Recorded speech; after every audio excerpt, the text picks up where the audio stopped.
A espécie humana é apenas uma entre as cerca de 8 milhões que acredita-se habitar o planeta Terra.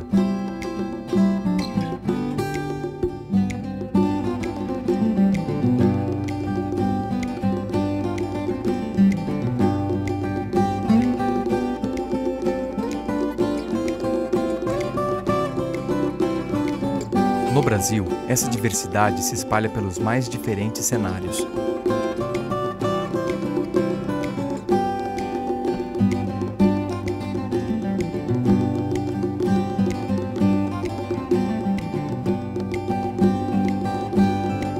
O país possui 8.500 quilômetros de litoral. As maiores reservas de água doce. E 1/3 das florestas tropicais que ainda restam no mundo.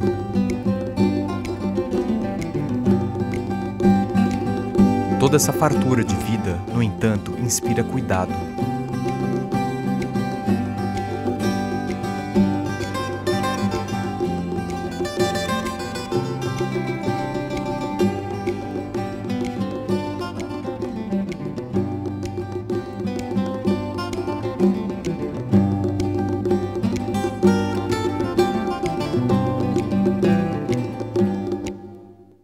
O Brasil é considerado hoje o país mais biodiverso do mundo, né? Então isso é um privilégio, mas também traz uma enorme responsabilidade, né, de como conservar isso. Então a biodiversidade é extremamente importante para o nosso planeta, para manter um estoque de genes, para manter a vitalidade do funcionamento dos ecossistemas. A multiocorrência de espécies é muito importante para manter esse equilíbrio ecológico, né? Para manter um equilíbrio, se a gente pode chamar, ou talvez até um funcionamento ecológico mais equilibrado do sistema.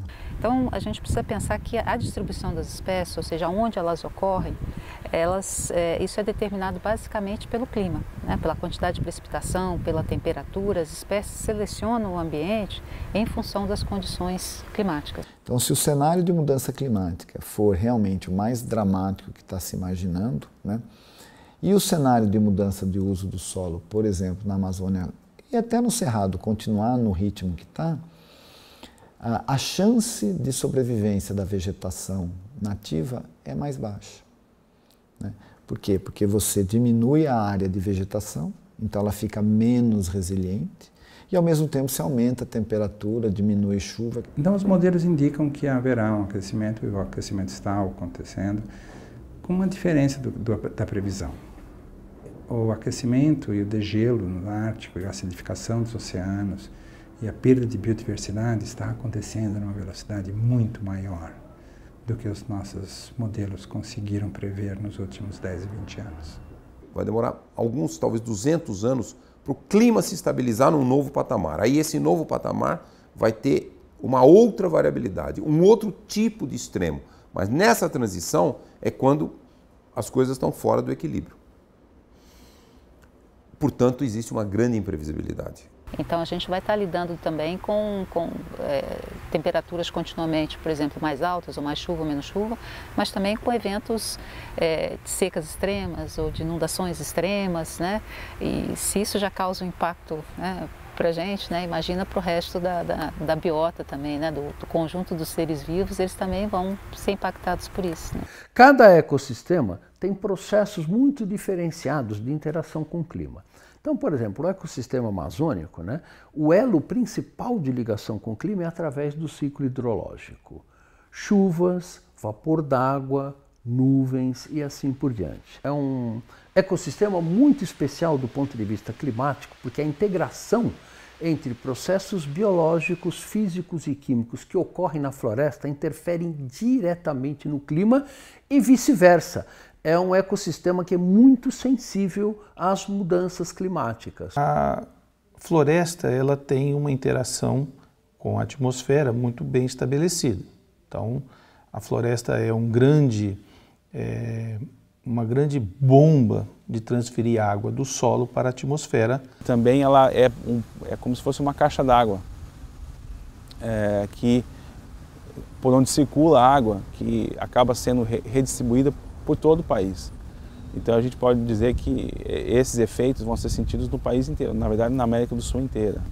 E com isso, todos esses serviços ambientais, né, que as florestas prestam, como por exemplo, elas tiram o CO2 da atmosfera e incorporam o CO2 no seu tronco, nas suas folhas.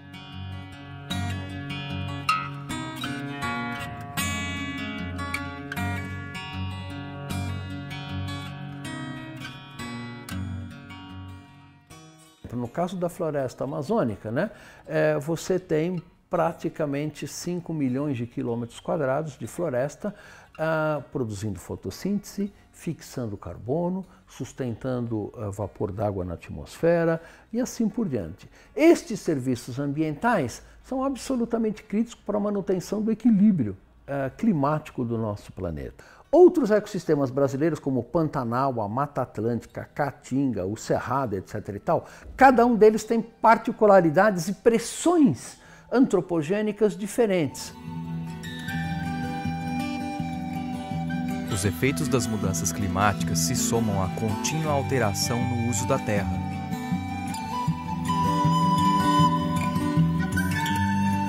Hoje, os biomas mais impactados pela ação do homem são a Mata Atlântica, o Cerrado e a Caatinga. Mas cerca de 30% da Amazônia também já foi convertida para uso humano, implicando em uma grande perda de biodiversidade. Quantos trilhões de organismos tem na floresta amazônica? Só de árvores são 400 bilhões. Bilhões de árvores que sobraram. Tinham muito mais antes. A gente está destruindo a floresta amazônica numa taxa de 2.000 árvores por minuto. Nos últimos 40 anos. É essa a destruição que nós estamos fazendo. Então você está pegando esse parque tecnológico e metendo a motosserra e queimando, calcinando, transformando em fumaça. Então isso impacta a questão de efeito estufa, dióxido de carbono, aquecimento global, etc. E os modelos atuais convergem no sentido de que o desmatamento da Amazônia, se continuar na escala que está, vai provocar um aumento da temperatura da região e associado a uma redução da precipitação e a umidade relativa do ar, autoalimentando a morte da vegetação. Como é que a biota amazônica vai se adaptar a isso tudo, né? Essa é uma pergunta extremamente importante. É muito complicado falar em adaptação, porque como é que os animais e plantas se adaptam? Eles se adaptam mudando de distribuição, ou seja, migrando. Então é como a gente, se eu estou num local em que o clima não me é favorável, é muito quente, é muito frio, a minha primeira estratégia é o quê? É procurar um local mais adequado em termos de condições de clima para viver. E há um grande entrave aí, que é exatamente o fato de boa parte da Amazônia já é ocupado por áreas modificadas, por plantações, por pastagens. Então essas espécies não vão conseguir migrar como elas conseguiam no passado. A gente chama da fragmentação, ou seja, você tinha, por exemplo, uma grande área coberta com floresta, essa área vai sendo cortada em pequenos pedacinhos pelas diferentes formas do uso da terra e ela perde então aquele aspecto de uma área contínua, né? Então essas espécies, elas começam a perder o seu habitat, né? Então elas têm dificuldade de se adaptar a outras situações por falta de recursos, por falta de um ambiente adequado, e essa tem sido hoje uma das principais ameaças à biodiversidade. Então os biomas no Brasil, eles passam por diferentes processos, né, de perturbação. Ou é pela expansão agropecuária, que ainda em algumas regiões é muito importante, né? Ou é por questão de especulação de terra, que também é muito importante, a questão da propriedade da terra e a especulação imobiliária, né? Ou por outras questões de desenvolvimento mesmo. Alguns biomas brasileiros, eles são particularmente ameaçados. A Mata Atlântica é hoje o bioma que mais perdeu em cobertura vegetal no Brasil. Restam aí menos de 20% de cobertura original nativa da Mata Atlântica. E o que sobrou hoje é muito fragmentado, né? São pequenos pedaços. E os dois outros biomas hoje muito ameaçados em termos de extensão da mudança de uso da terra são precisamente o Cerrado e a Caatinga, né? A diferença no caso desses dois biomas, ambos já perderam aí mais de 50% da sua cobertura original, é que esse processo vem se dando numa taxa muito mais rápida do que aquela que nós observamos para a Mata Atlântica. Então, enquanto a Mata Atlântica perdeu a sua cobertura nos últimos 500 anos, o Cerrado nos últimos 40, 50 anos já perdeu mais de 50% da cobertura. No caso do Cerrado, hoje, são estimadas cerca de 12 mil espécies diferentes de plantas, né? Então, isso é o que hoje se conhece e isso é extremamente importante se a gente pensar que hoje, naquilo que a gente chama de áreas de proteção integral, a gente tem menos do que 3% do bioma. Então, é uma área muito pequena que está efetivamente protegida e como é que a gente faz para conservar essa riqueza de espécies, né? Esse processo todo foi um processo intenso, né? E que mostrou uma dominação muito grande do planeta com relação às outras espécies, né? Isso não só sistema terrestre, a gente pode falar sistema aquático, sistema estuarino, né? Então todos os sistemas, os ecossistemas, né? Eles ficam sujeitos a uma pressão muito grande quando há uma expansão forte dos seres humanos.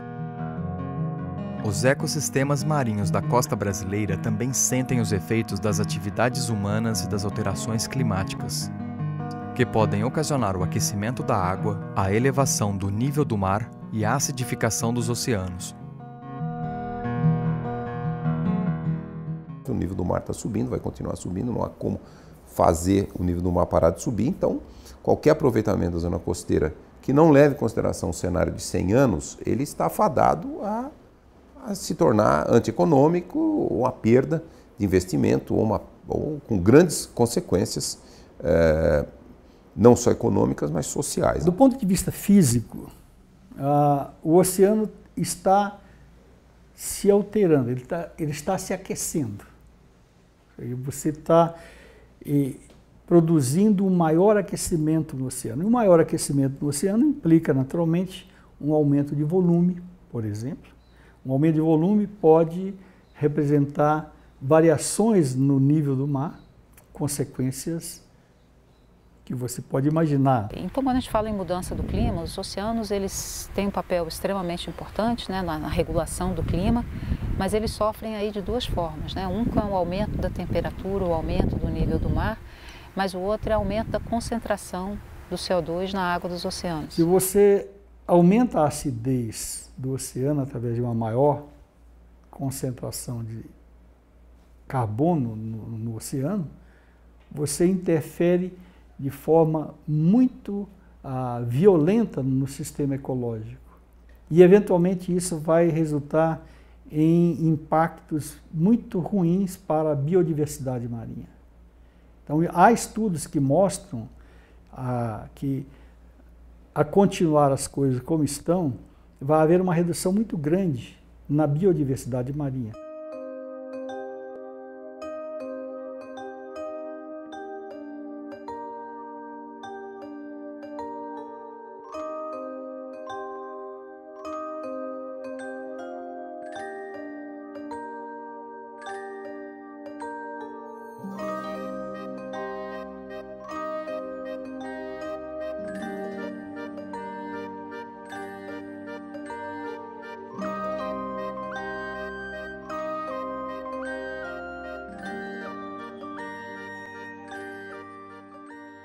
É sempre muito mais fácil calcular o custo do que deve ser feito do que o custo do que será sacrificado.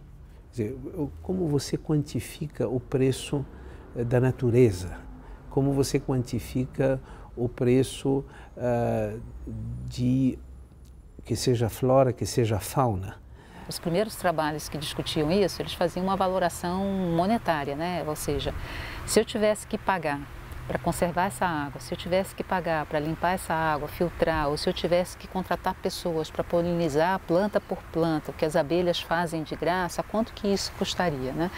E isso, os primeiros trabalhos, é um número astronômico, né? Então, é difícil até você colocar um valor nisso, mas eu acho que o valor é esse.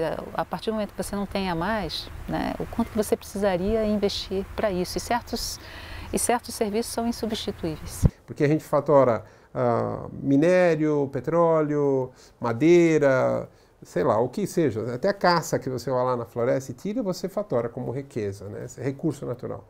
Mas o vapor de água que é invisível, a regulação das tormentas, que é outro efeito decorrente da floresta, isso daí a gente nunca estava funcionando, então a gente não valorizava, né? O relatório Stern demonstrou que a forma mais barata de sequestrar emissões de carbono é a floresta em pé. Porque mantendo a floresta em pé é muito mais barato do que depois fazer um motor mais eficiente. Existe uma oportunidade para nós agirmos agora, eu chamo isso de florestas de oportunidade, e a gente pensar em mitigação no sentido de recuperação de serviços ambientais.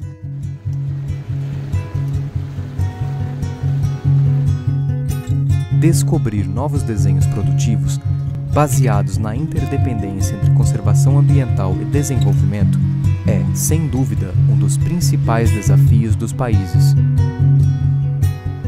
Embora ainda em pequeno número, há o crescimento de iniciativas que integram a preservação dos recursos naturais ao bem-estar e ao desenvolvimento social. Essa Amazônia, ela é um amplo espaço de 2/3 do território nacional, com um enorme potencial, que pode ser sustentável se nós conseguimos, e aí me refiro aos estudos da Berta Becker, de criar sistemas agroindustriais sustentáveis, no sentido de, ao mesmo tempo, preservar a floresta, mas ajudar a geração de renda das comunidades, especialmente das comunidades ribeirinhas.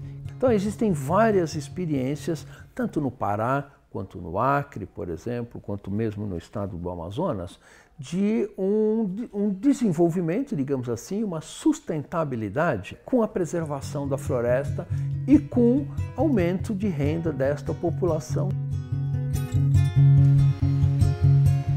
E a gente precisa pensar também que, ao conservar a biodiversidade, essas áreas elas representam um seguro, né? Quantas espécies novas, quantos medicamentos, quantos produtos que ainda podem ser descobertos dessa biodiversidade numa situação futura. Então, se você tem essa biodiversidade, você tem ali uma biblioteca, né? Um estoque de moléculas, né? De substâncias químicas, de remédios que ainda não foram descobertos e que têm esse potencial de serem úteis para a humanidade. E nós temos que cuidar da biodiversidade tanto quanto nós temos que cuidar das mudanças climáticas. Então são dois aspectos que andam em paralelo e que são extremamente importantes para as gerações futuras do nosso planeta.